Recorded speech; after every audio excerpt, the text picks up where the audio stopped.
Michael Rodman. What's the resolution? What's the resolution, Michael Rodman?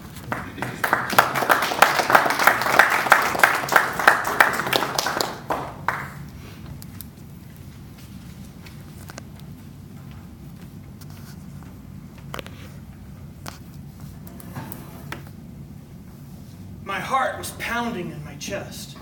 The sound of my blood flowing was covering up everything I could hear. No, I was not preparing for a speech contest.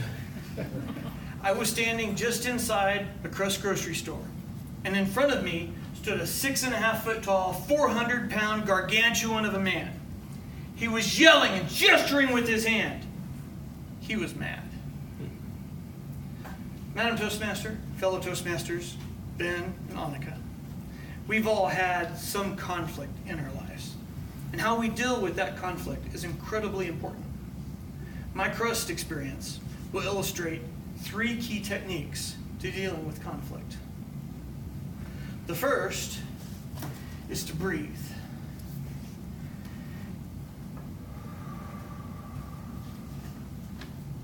Taking a deep breath, holding it for a second, and then slowly letting it go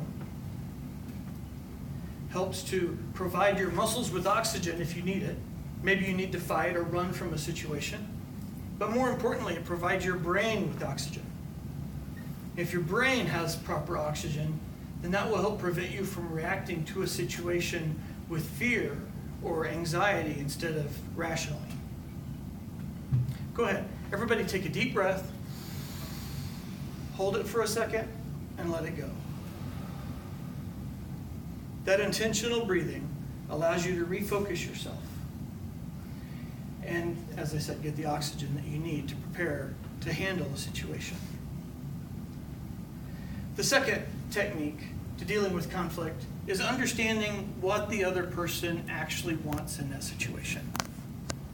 Now, what had happened to me outside of the Crust is this gentleman and I were in a situation where he wanted to turn down an aisle and I wanted the parking space on the other side of his car. So we stood and looked at each other for a little bit in the parking lot before he finally sped off and I parked and went into the store with my 2 children. Well, he followed us in and he was mad, but what he wanted in that situation had nothing to do with the things that he was yelling at me. Our actual situation in the parking lot had been resolved. He didn't need me to move out of his way so he could turn down the aisle. He didn't really need anything from me except for one thing: to listen to him. Now, the me from 20 years ago would have thought what he needed was to be punched in the throat. Fortunately, I'm a little wiser than I was 20 years ago. So I took a deep breath, and I let him get what he needed to out of his system. The third technique to dealing with conflict is to let things go. We hold on to things, and stress causes us all kinds of anxiety and physiological responses that we don't need in our lives, especially for a situation that was already resolved. I wish I could say that the me from 20 years ago didn't respond after the situation was resolved the way I should have. He finished telling me the things that he wanted to hear, and I'm sure feeling that he had put me in my place, started to storm off through the store, and I couldn't stop myself from saying, "Bye."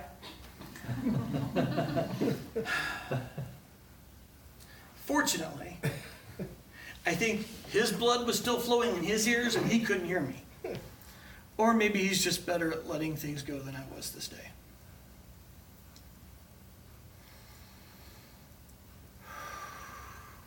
Taking a breath helps us to let things go.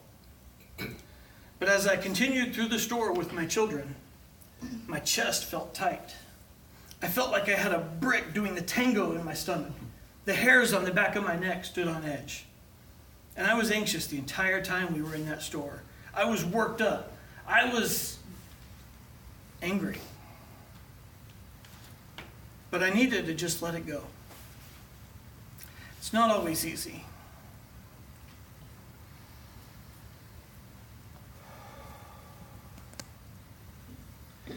My oldest child was with me in the store that day, as was my youngest child.